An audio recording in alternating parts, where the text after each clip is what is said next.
Estamos preparados para a última reunião, não é? Espero que, pela graça do Senhor, nós possamos estar com a mente receptiva para aquilo que Deus ainda nos tem a dizer.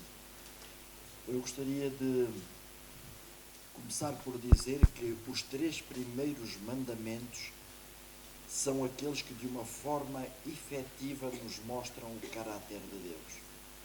O 4º mandamento é um mandamento que nos vai pôr uma marca para Deus testar a nossa lealdade. Embora haja também alguma coisa que nos vá mostrar o caráter de Deus, é sobretudo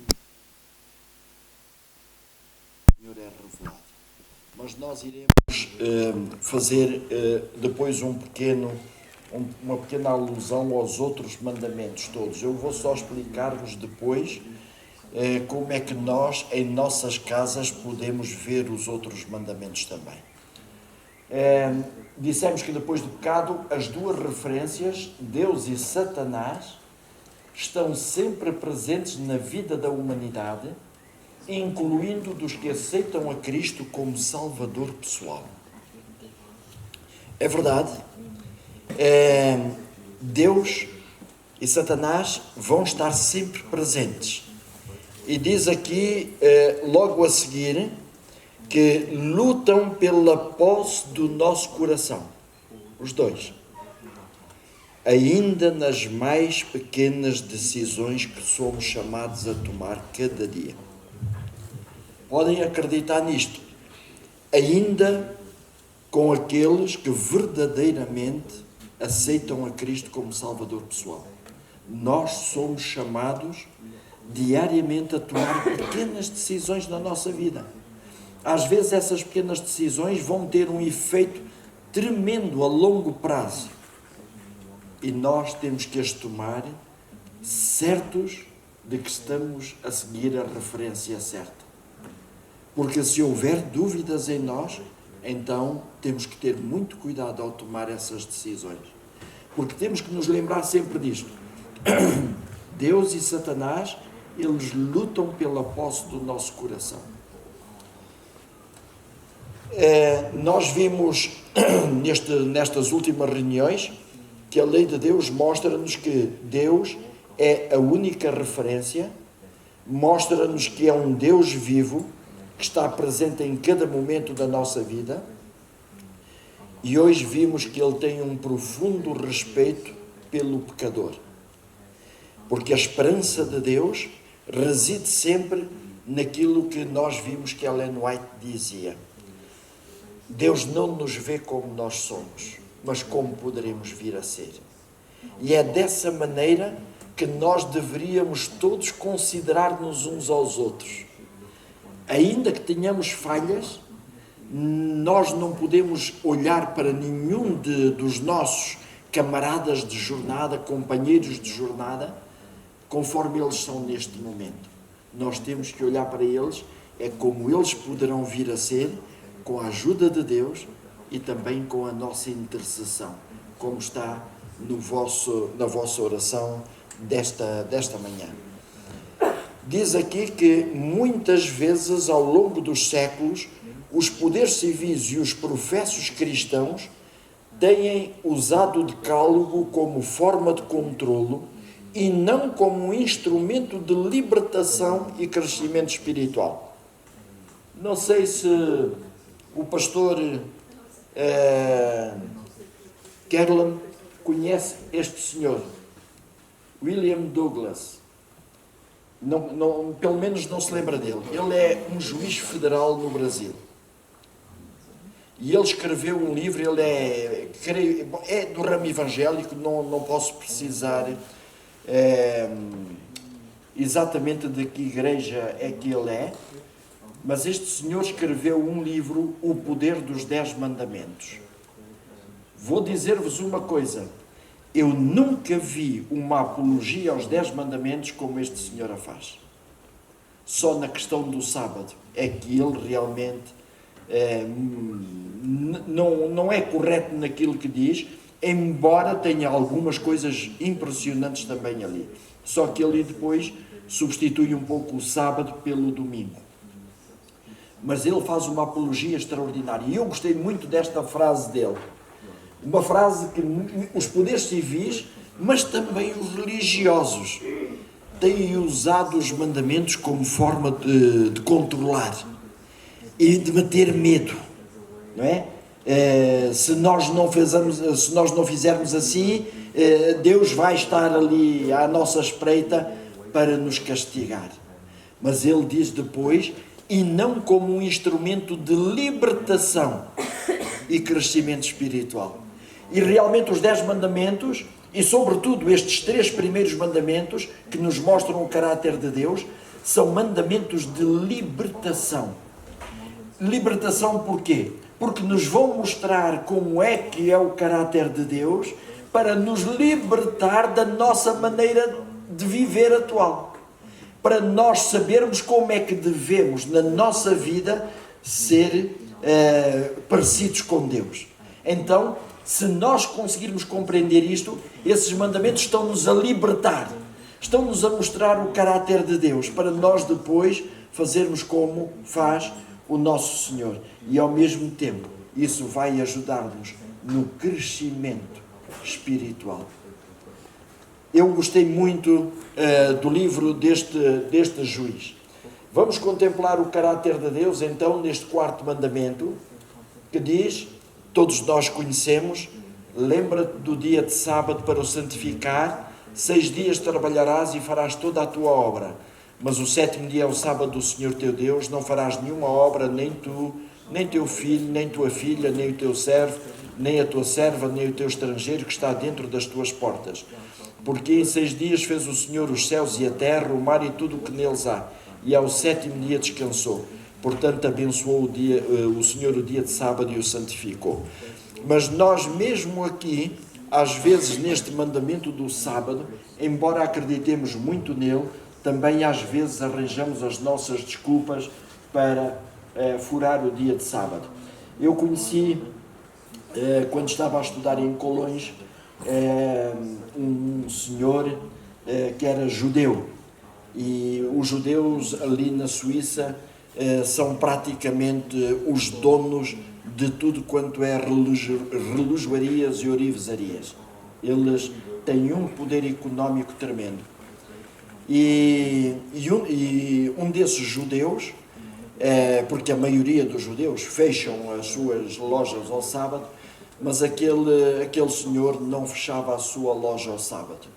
Mas ele também não ia trabalhar. Sabem quem é que ele punha lá? A mulher. E sabem porquê? Ali no mandamento diz, nem tu, nem teu filho, nem tua filha, nem o teu servo, nem a tua serva, nem o teu estrangeiro. Mas não diz a mulher. E ele então aproveitou esta pequena brecha no mandamento para pôr a esposa a trabalhar lá, porque a esposa não pecava. Mas nós rimos-nos e realmente dá-nos graça isto, não é? Mas nós às vezes fazemos quase a mesma coisa. E vocês irão ver, nós às vezes também somos assim um pouco. Vamos ver, em primeiro lugar eu gostaria de vos falar dos marcos de lealdade. E por isso é que eu considero este mandamento à parte. Os primeiros 3 revelam o caráter de Deus, os últimos 6 vão revelar a maneira como nós nos devemos relacionar uns com os outros, mas este mandamento é um mandamento à parte. Foi como Deus fez no Jardim do Éden. O primeiro marco de lealdade ali foi a árvore da ciência do bem e do mal. Deus disse, olha, preparei-vos tudo, dei-vos o sábado também, mas eu quero ver se vocês me amam verdadeiramente. Então, se vocês me amarem verdadeiramente, não toquem nesta árvore. Está aqui para ser um marco de lealdade que eu vou colocar diante de vós. E Deus, reparem que esse marco de lealdade, eu tenho a impressão que passei um slide, a árvore da ciência do bem e do mal, diz e ordenou o Senhor Deus ao homem, dizendo: de toda a árvore do jardim comerás livremente, mas da árvore da ciência do bem e do mal, dela não comerás. E reparem no que diz agora: porque no dia em que dela comerdes, certamente morrerás. Vejam que Deus está a dizer assim: olha, este é o marco de lealdade que eu ponho convosco. Se vocês não forem leais a mim, e isso é a vossa opção, eu não vos vou obrigar, ainda que isso venha trazer uma dor tremenda, quer a vocês, quer a toda a descendência que vier a partir de vós, mas eu quero dizer-vos uma coisa: é porque vocês escolhem então seguir um outro caminho. E se vocês escolhem seguir um outro caminho, eu não vos posso salvar. Porque realmente eu estou aqui porque vos amo e vos quero salvar. Mas se vocês não seguirem este marco de lealdade, então eu sei que vocês não me amam.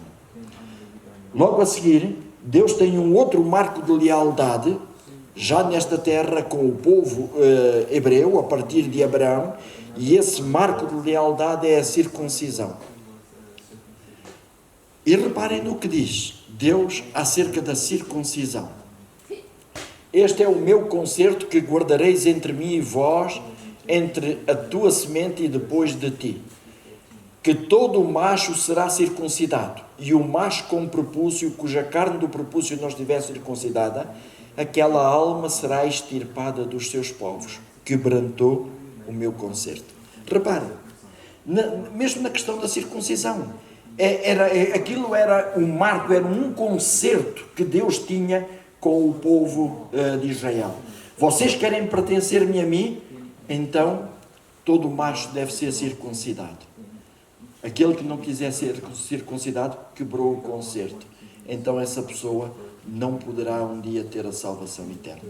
Quando Deus diz será extirpada dos seus povos, é o mesmo que dizer não pode ter direito à salvação eterna.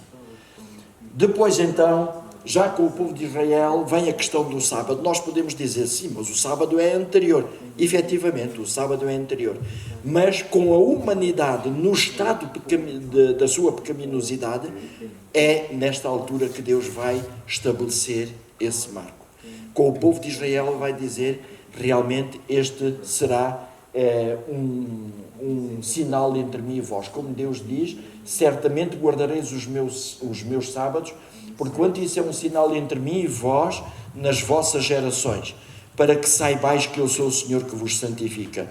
Aquele que o profanar certamente morrerá, porque qualquer que nele fizer alguma obra, aquela alma será extirpada do meio do seu povo. Nós às vezes podemos não dar este valor ao sábado, mas aquilo que Deus está a dizer é, o sábado para mim é importante, não por ser o dia, mas por ser a minha ordem. É a minha ordem.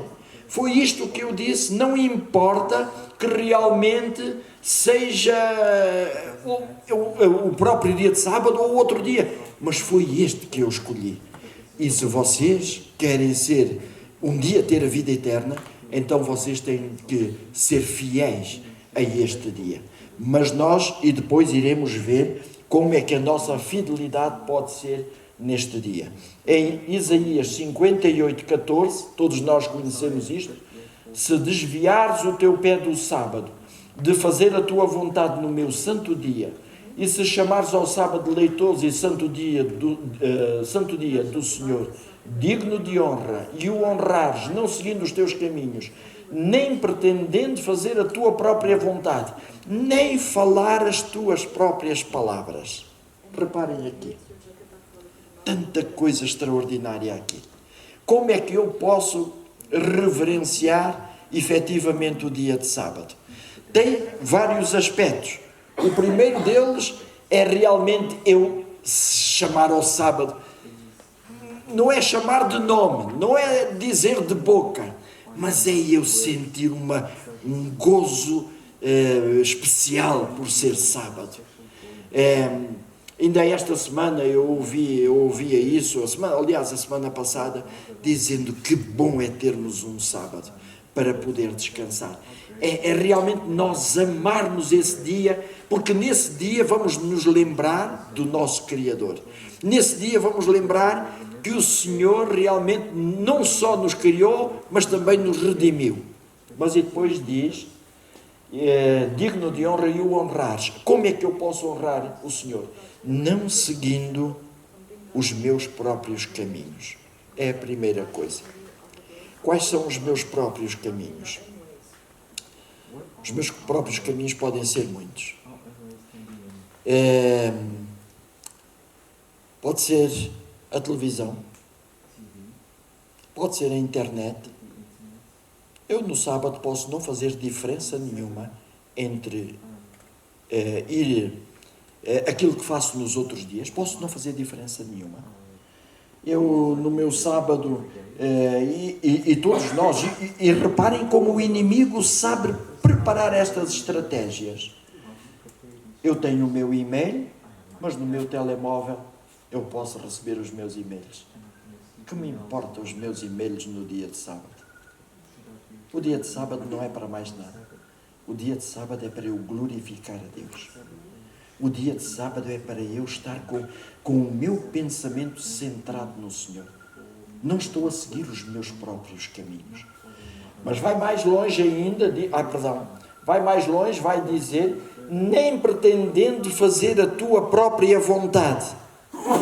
Eu até posso ter muita vontade de fazer muita coisa. Antigamente, eu pelo menos lembro-me daqueles que estavam em Angola naquela altura, há muitos anos atrás, o sábado era visto de uma maneira um pouco diferente. Eu não sei no Brasil como seria, mas nós em Angola, no sábado, nós nem tomávamos banho no sábado.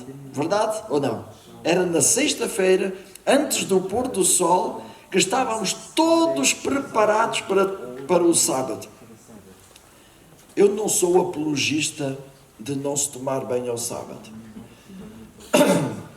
Mas deixem-me dizer, aquilo criava em nós um senso de responsabilidade que hoje não existe. Nós hoje guardamos as coisas para o sábado.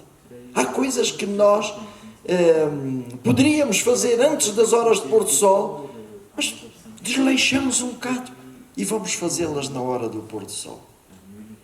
E se vocês quiserem ser honestos comigo, nenhum de nós verdadeiramente guarda o sábado.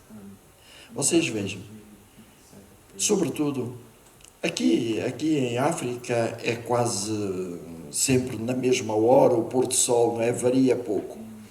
Mas quando o sol se põe mais cedo, nós vimos dos nossos trabalhos, porque hoje toda a gente trabalha. Chegamos a casa, com certeza, ainda vamos preparar alguma coisa. Não é verdade que muitas vezes ainda está uma panela ao lume no dia de sábado? Sejamos honestos, é ou não? Não é verdade que às vezes ainda vamos engraxar os sapatos no dia de sábado? Se nós quisermos ser honestos, mas aqui diz, é não fazer a tua própria vontade no dia de sábado. Eu tenho que saber respeitar o dia de sábado. Porquê? Já iremos ver. Eu vou só adiantar um bocadinho, porque estamos a perder as bênçãos do Senhor. Já iremos ver. Mas depois diz aqui assim, nem falar as tuas próprias palavras. O que é falar as minhas próprias palavras? Sei lá. É eu no sábado ainda estar a falar dos meus negócios?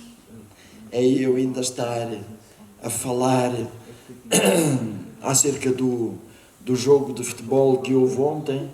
Ou se alguém vê as telenovelas da telenovela que viu ontem, e posso dizer-vos uma coisa, isto é real, eu não sei no Brasil, é só lá em Portugal, não é? Algumas pessoas, porque de uma maneira geral, parece, segundo aquilo que dizem, as telenovelas terminavam à sexta-feira à noite. E havia pessoas que não queriam perder aquilo. As minhas próprias palavras, e depois fala-se disto e fala-se daquilo. E reparem, sobretudo, quais são os exemplos que os nossos filhos veem na nossa casa. A determinado momento houve um irmão que chegou ao pé de mim desesperado e disse: pastor, por favor, ajuda o meu filho. E depois disse-me algumas coisas que o filho estava a fazer. E eu disse: irmão, eu tenho pouca influência no seu filho. Eu estou algumas horas ao sábado com ele. O irmão está todos os dias, durante a semana, com ele. Não é a minha ajuda que ele está a precisar, é da sua ajuda. É da sua ajuda. Porque realmente nós, muitas vezes, sem nos apercebermos, damos exemplos aos nossos filhos que os levam a não considerar com seriedade as coisas do Senhor. E temos que admitir isso na nossa vida. E depois diz, reparem, se nós fizermos aquilo que dizia ali, diz: então te deleitarás no Senhor e te farei cavalgar sobre as alturas da terra e te sustentarei com a herança de Jacó, teu pai, porque a boca do Senhor o disse. As promessas de Deus, se realmente soubermos reverenciar e respeitar o sábado, as promessas de Deus estão lá para nós conseguirmos ultrapassar. Muitas vezes, sobretudo no mundo protestante, eles não querem seguir o sábado porque não se querem identificar com os judeus. E dizem: não, isso foi uma coisa para os judeus, não é para nós hoje. E então vão buscar a ideia de que Cristo ressuscitou no domingo e é por isso o dia que nós devemos respeitar. Mas não existe absolutamente nenhum sinal, nem do próprio Jesus, nem nos discípulos depois, de que houve essa mudança. Mas agora reparem numa coisa curiosa. E a salvação? Foi o próprio Jesus que disse: vós adorais o que não sabeis. Disse a quem isto? À mulher samaritana. Vós adorais o que não sabeis, nós adoramos o que sabemos. E diz assim: porque a salvação vem de quem? Vem dos judeus. Olha, a salvação eles já não rejeitam, mesmo tendo vindo dos judeus. Só o sábado. Não é? É curioso isto. A salvação interessa-lhes.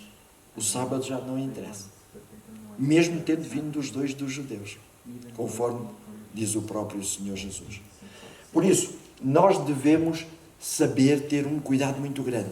Mas mesmo assim, a nossa postura para com essas pessoas deve ser uma postura que deve revelar o caráter de Deus dos 3 mandamentos anteriores. Nós devemos ter um profundo respeito por eles, mesmo que não estejam a guardar o sábado. Nós devemos amá-los de uma forma tremenda para lhes revelar esse caráter do nosso Salvador. Como posso eu contemplar o caráter de Deus neste mandamento? É verdade que, apesar de eu não considerar que este mandamento seja totalmente uma revelação do caráter de Deus, mesmo assim há alguns aspectos que revelam esse caráter de Deus.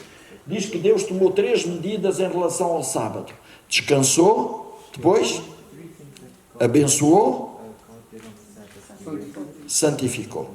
3 medidas. Eu faço aqui uma pergunta. Descansou. Deus cansa-se? Não. Então, porquê que Deus deu o sábado? Se Deus não se cansa. A gente cansa. Mas vamos então fazer outra pergunta. Adão e Eva cansavam-se antes do pecado? Então, logo à partida, o descanso não é o descanso físico. Esse também é bom, mas não é o principal. E porquê que não é o principal? Porque Deus vai nos mostrar um outro aspecto. Vamos ver o porquê que Deus descansou. Diz, e viu Deus tudo quanto tinha feito, e eis que era muito bom. Deus descansou por ver a sua obra, por ser uma obra extraordinária. Esta citação diz-nos isso: em 6 dias a grande obra da criação se cumprira. E Deus descansou no 7º dia de toda a sua obra que tinha feito. Deus olhou com satisfação para a obra das suas mãos. Tudo era perfeito, digno do seu autor. E Deus então estava verdadeiramente feliz por toda a obra que tinha feito.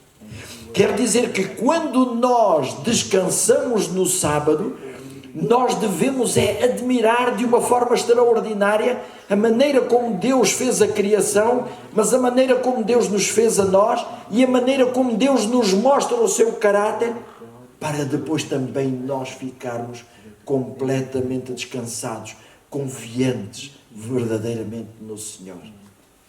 Deixem-me dizer-vos isto. Em relação ao sábado físico, o descanso físico, aliás, esse não é o mais importante. De uma maneira geral, o sábado é o dia que nós nos levantamos mais tarde, não é? Porque não temos que ir para o trabalho, não temos que andar a correr, mas pronto, podemos descansar um pouco mais. Eu digo-vos que o sábado era o dia que nós nos deveríamos levantar mais cedo. Habitualmente, antes de eu ir para a igreja, eu já tenho pelo menos 3 horas de comunhão com Deus no dia de sábado. Porque eu entendo que o dia de sábado é um dia de grande louvor ao Senhor. É um dia para nós agradecermos, um dia de gratidão, de muita gratidão ao Senhor por tudo aquilo que Ele fez por nós. E nós deveríamos, todos nós, fazer isso. Quando eu chego ao sábado, eu vou dizer-vos, nessas horas de meditação que eu tenho antes de ir para a igreja, eu já orei por todos os irmãos, orei também pelas outras igrejas que estavam à minha responsabilidade e que eu não iria estar lá nesse sábado, para Deus abençoar o pregador, para Deus abençoar os ouvintes que ali estão, para que todos eles possam entender a mensagem que o Senhor lhes quer transmitir nesse sábado. E sabem, eu costumo dizer à igreja, feliz da igreja que o seu pastor ora por eles, pelos membros. Mas feliz do pastor que a sua igreja ora por ele e pela sua família. E realmente todos nós deveríamos estar no dia de sábado, antes de ir para a igreja, já com um coração pleno do amor de Deus. E estávamos a dizer ao Senhor, abençoa o pastor na mensagem que nos vai transmitir esta manhã. Abençoa, Senhor, o pregador, pode não ser o pastor às vezes, o pregador que vai transmitir a mensagem desta manhã. E ajuda-me a estar atento, Senhor, para eu captar tudo aquilo que Tu me queres dizer. Garanto-vos que se nós fizéssemos isso, o nosso dia de sábado na igreja seria totalmente diferente. E viríamos para casa e viríamos cheios de Cristo. Quando eu estava como presidente da União, eu visitava todas as igrejas, cada sábado visitava uma igreja, e uma das queixas que eu ouvia frequentemente era assim: ó pastor, não sei como é que vocês poderão fazer, mas nós entramos vazios no dia de sábado e saímos vazios. Como que uma crítica ao pastor. E a minha resposta era praticamente a mesma sempre. Olha, irmã, ou olha, irmão, eu agradeço a Deus pela sua honestidade. A irmã diz que entrou vazia. Isso quer dizer que a irmã durante a semana não esteve sintonizada com Deus. Como é que a irmã se quer sintonizar com Deus ali numa hora? Não. A irmã deve estar sintonizada durante toda a semana. E se o fizer, vai ver que depois ao sábado não vai sair vazia. Porque Deus vai ter alguma coisa que lhe dizer. Ainda que a mensagem possa não ser aquela que a irmã mais gostaria de ouvir, mas pode ter a certeza que a irmã vai sair plena dessa comunhão com o Senhor. E eu acredito plenamente nisto. Vamos continuar? Diz, e ele descansou, não como alguém que estivesse cansado, mas satisfeito com os frutos da sua sabedoria e bondade e com as revelações da sua glória. E quando nós vemos isto, não é para Deus, Deus não ficou satisfeito por se orgulhar. Deus ficou satisfeito foi por ter feito uma criação extraordinária e de ter preparado tudo para a felicidade total dessa criação. Isso revela a sabedoria e a bondade de Deus. Estava tudo preparado para verdadeiramente eles serem felizes. Mais do que em qualquer outro dia, devemos, no santo dia de descanso, estudar as mensagens que para nós Deus escreveu na natureza. Estudar as parábolas do Salvador, onde Ele as pronunciou nos campos e prados, sob céu aberto, entre a relva e as flores. À medida que penetramos no seio da natureza, Cristo torna real a sua presença e fala ao coração da sua paz e do seu amor. Sabem? Nós hoje praticamente não fazemos nada disto. Como é que é passado o nosso sábado? Sejamos honestos. Onde de manhã a reunião na igreja, a escola sabatina e o culto, à tarde mais esta reunião, e depois mais aquela, e depois mais uma reunião disto, mais uma reunião daquilo, e tornamos o sábado realmente um pesadelo. Mas sabem porquê que isso acontece? Pelo nosso egoísmo. Porque nos outros dias da semana são os nossos dias. E não queremos de maneira alguma perder tempo para Deus desse nosso dia. E então, o que é que nós fazemos? Todas as reuniões ao sábado. Durante a semana eu não tenho tempo. E nós podemos ver, eu não sei o que se passa aqui na África do Sul, mas em Portugal eu sei. As reuniões de oração estão quase vazias. Porquê? Não tenho tempo. Eu já dou o sábado ao Senhor e isso chega. Os outros dias são para mim, para eu ganhar a minha vida, para eu ganhar o meu sustento. Quando nos esquecemos de que quanto mais estivermos com Deus, mais abençoados seremos. Esquecemos-nos disso. Por isso, o sábado não deveria ser para ser preenchido da maneira como os preenchemos hoje. Isso é um plano secundário de Deus. Eu até digo, mesmo o culto de manhã e à tarde é uma nova maneira de... Pronto, Deus consentiu com isso, dizendo, pronto, é uma maneira de nós fazermos as coisas de forma diferente. Mas o ideal seria nós fazermos isto que está aqui, passarmos na natureza, pelo menos ao sábado à tarde, em família. As famílias hoje quase que não têm tempo para estarem uns com os outros, pais com filhos, marido com mulher, quase que não há tempo para isso. E então deveria ser isso que deveria ser feito no dia de sábado, pelo menos aproveitar esse dia, irem até ao campo, ali ensinarmos aos nossos filhos a criação de Deus, mostrarmos tudo isso, uns com os outros, irmãos uns com os outros, mas não é para ficarmos na casa uns dos outros a falarmos, e às vezes sabe-se lá de quê, não é? Mas para estarmos em comunhão com o nosso Deus da natureza. Sim. Meu filho, Kélio, lá atrás, né? Está me olhando sorrindo. Que pelo menos uma vez ao mês eu procuro levá-los, mesmo que meu marido não esteja. E tem sido uma bênção. A gente mora perto de um parque muito bonito ali. Sim. E a gente faz atividades da Bíblia, assim, tipo, histórias. E eles têm que encontrar na natureza coisas que eles lembrem histórias. Sim. Eles levamos para casa para no pôr do sol tentarmos adivinhar o que aquele pegou, o que o Kélio pegou, o que o Kélio pegou. E a história, uma vez o Kélio levou uma vara enrolada assim, uma uma florzinha, um Sim. mato com flor. Era a vara de A Arão. vara de Arão que floresceu. Então, às vezes pegam uma pedra e eles têm que ver. Mas isso é muito bom, porque isso mostra mesmo a nossa criatividade em relação às coisas de Deus. Irmã, eu dou-vos os parabéns. Posso dizer-vos que a determinado momento, numa das minhas igrejas, nós tomamos uma decisão, que foi, no dia de sábado, pelo menos de 15 em 15 dias, irmos todos para a natureza, toda a igreja. E na primeira vez, na segunda vez, iam uns 10 carros.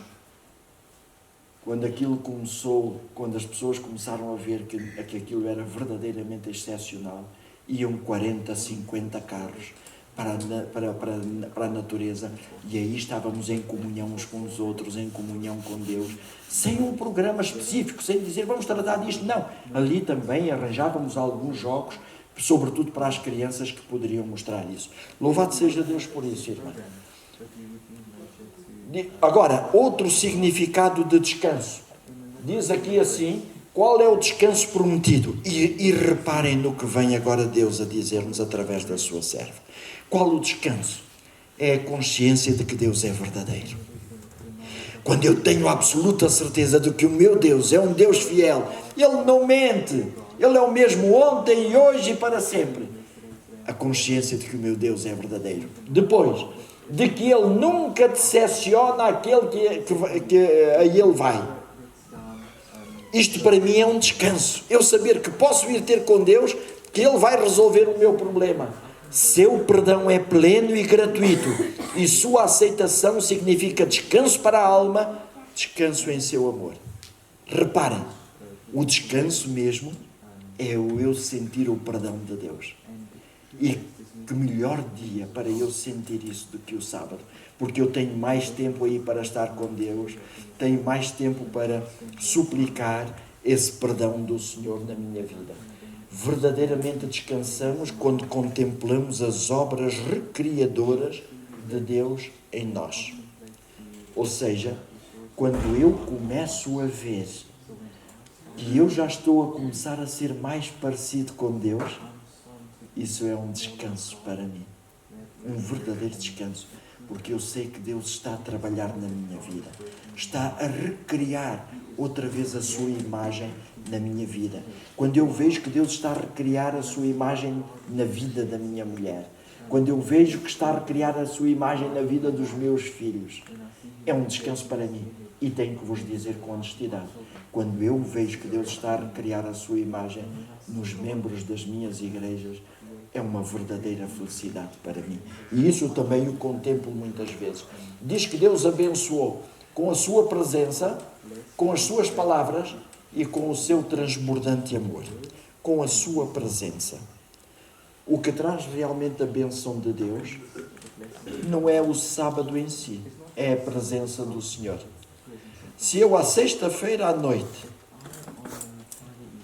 não faço o pôr do sol, entro nas horas de sábado ainda a fazer alguma coisa, ou, sei lá, há uma final do campeonato do mundo do futebol e eu vou ver, ou há uma tal telenovela e eu vou ver, ou ligo a televisão apenas por ligar, o que é que eu estou a dizer a Deus? Olha, Senhor, Tu não és bem-vindo aqui à nossa casa. A tua companhia para nós não serve. É isso mesmo, pastor. Por isso, Senhor, mantém-te lá afastado. E quem é que perde com isso? Sou eu. Somos nós. É a família. Eu e a minha mulher, vamos supor, somos adultos. E pode ser que um dia ou outro eu me arrependa daquilo e peça perdão a Deus. Mas se os meus filhos já se afastaram do Senhor, que responsabilidade tremenda. Por isso, eu deveria buscar a salvação, eu deveria buscar a presença de Deus como tesouro escondido no meu sábado, em todo o meu sábado. Diz que Deus santificou, Deus separou para o uso santo. Deixem-me só avançar um pouco mais aqui. Primeiro mandamento, vimos que Deus é misericordioso, piedoso, longânimo, bondoso, perdoador. Deus preocupa-se com os interesses das suas criaturas, com os interesses dos outros. Segundo mandamento, vimos que Deus é vivo e tem boca para animar, tem olhos para contemplar as necessidades, ouvidos para escutar, mãos para abraçar, pés para andar. No terceiro mandamento, vimos que Deus tem um respeito profundo pelo ser humano, mesmo quando este erra. O quarto mandamento, vimos que Deus descansa, contemplando as suas obras recriadoras em nós, e vimos que Deus abençoa com a sua presença, sua palavra, e depois vemos que Deus santifica. E agora, os outros 6 mandamentos. No quinto mandamento, eu vou dar-vos só uma ideia do quinto mandamento. E depois o resto será trabalho de casa vosso. O quinto mandamento diz: honra a teu pai e a tua mãe, para que se prolonguem os teus dias na terra que o Senhor teu Deus te dá. Mas atenção, este quinto mandamento não é só para os pais, ou para os filhos, é também para os pais. Nós não devemos apenas querer a honra dos nossos filhos, mas devemos querer o bem deles também, levando-lhes a eles a presença do Senhor. Agora reparem, como é que eu vou honrar o meu pai e a minha mãe se eu não for misericordioso com ele? Se eu não for piedoso, se eu não for longânimo com ele, se eu não for perdoador, se eu não me preocupar com os interesses dele? Como é que eu posso honrar o meu pai e a minha mãe se eu não tiver uma boca para os animar, olhos para ver as suas necessidades, ouvidos para os escutar, mãos para os abraçar, pés para andar? Como é que eu posso honrar o meu pai e a minha mãe se eu não tiver um respeito profundo por eles, mesmo quando eles erram? Como é que eu posso honrar o meu pai e a minha mãe se eu também não estiver a contemplar as obras recriadoras de Deus neles? Se eu não levar a presença de Deus aos meus pais? Uma das coisas que a minha mãe mais gostava era quando nós a visitávamos e lhe falávamos da palavra do Senhor. Ela ficava deliciada com aquilo, e eu também, porque levava a presença do Senhor até à minha mãe. E o meu pai não se manifestava tanto, mas a minha mãe manifestava-se mais. Meus queridos irmãos, os outros mandamentos vocês poderão colocar nesta roda e poderão fazer isso. Com todos eles. E digo-vos que vocês, se o fizerem, vão ter efetivamente uma alegria grande. E vão reconhecer que nem tudo estão a fazer. Eu vou continuar a avançar, dizendo tudo o que Deus podia fazer para a salvação do homem tem sido feito. Ele verteu os tesouros do céu numa preciosa dádiva, que foi o seu Filho. Convida, roga, insiste, persiste, mas não forçará os homens a irem a Ele. Esta é uma das passagens mais extraordinárias para mim, porque mostra o amor de Deus. Deus não apenas convida, Ele roga, Ele insiste e Ele persiste, mostrando que efetivamente Deus não nos deixa quando nós erramos. Deus vai persistindo conosco. Mas diz aqui que Deus não força de maneira nenhuma os homens a irem a Ele. Deus fez tudo o que tinha de fazer para nos salvar. A pouco e pouco, aquilo que eu vos transmiti durante esta semana não foi nada de novo.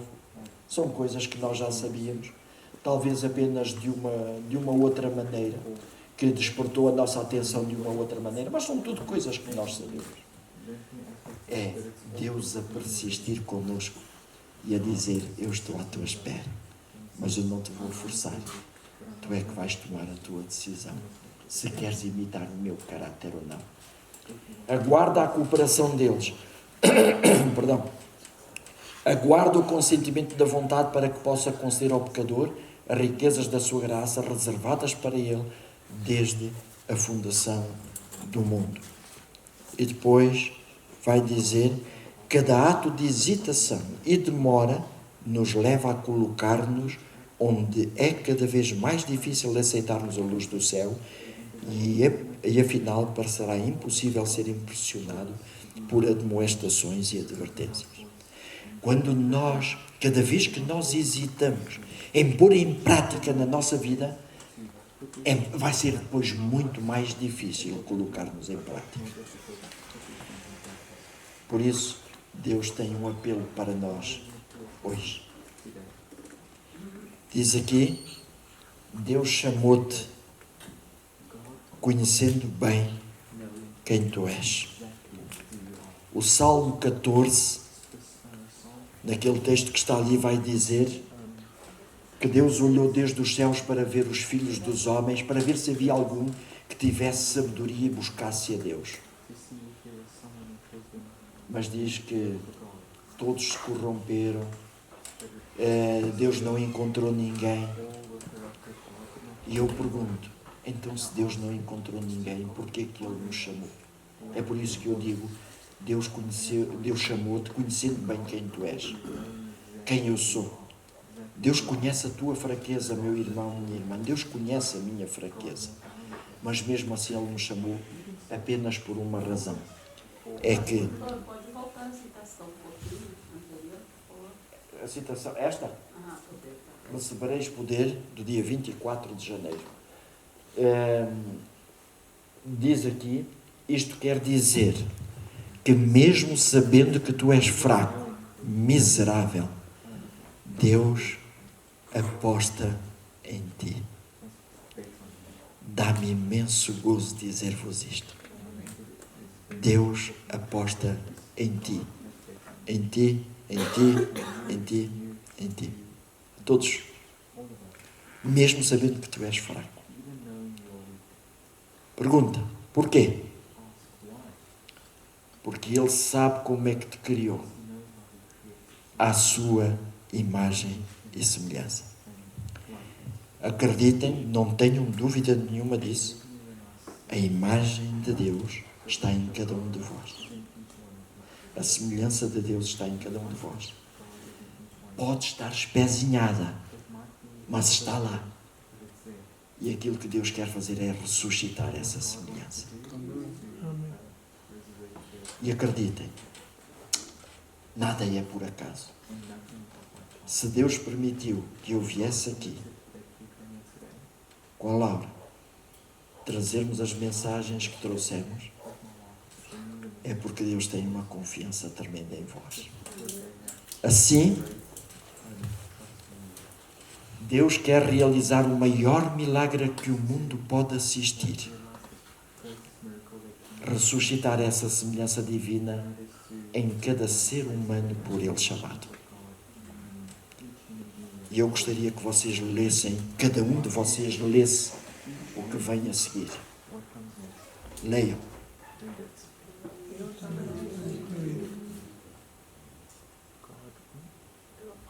Eu também estou incluído.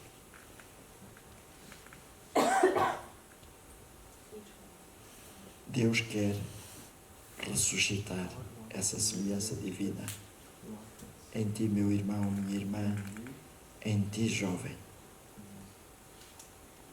Que Deus vos abençoe muito. Que Deus vos dê muita força. Terminamos com a nossa oração para dizer: bom Deus, muito obrigado, porque apesar de eu não o merecer, tu continuas a derramar as tuas bênçãos sobre mim. Dá-me sabedoria para saber aproveitar bem a bênção do sábado. Ajuda-me a não desperdiçar nem um minuto da tua bendita presença. Estando consciente de já ter desperdiçado grande parte da minha existência, quero dispor-me, agora mesmo, a entregar a minha vontade como barro nas mãos do oleiro e a cooperar contigo para ser moldado nas tuas mãos como um vaso de honra. Querem assinar esta oração também? Também quero. Eu vou orar no singular. Se vocês também sentirem isso, digam amém. Ainda que não o digam alto, digam-no para vocês mesmos. Mas revelem a Deus aquilo que vai no vosso coração neste momento. Querido e bondoso Deus, obrigado por tu nos teres visitado esta semana. Obrigado por tu nos teres revelado o teu caráter. Obrigado por nos teres revelado a tua bondade, a tua misericórdia e, de uma maneira particular, por nos mostrares uma vez mais o sacrifício do Senhor Jesus, a salvação que tu nos queres dar. Por tudo isso, Senhor, eu te rendo gratidão. Pai Santo, conforme tu nos disseste ao longo desta semana,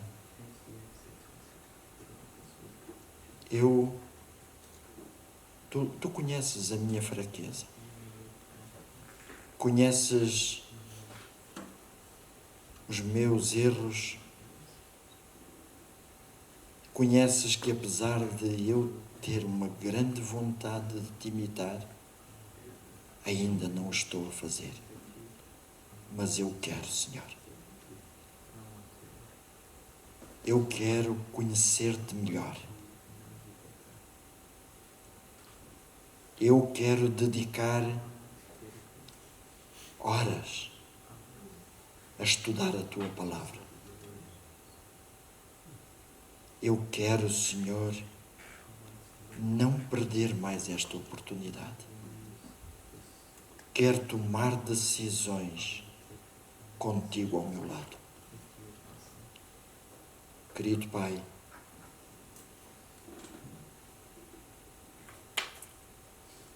ajuda-me a não desistir desta caminhada, mesmo quando eu vir os meus fracassos.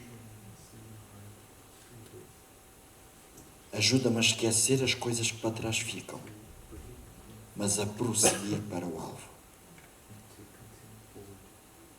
E agora, querido Deus, quero pedir uma bênção para todas as pessoas aqui presentes, para cada família, para cada pessoa a nível individual.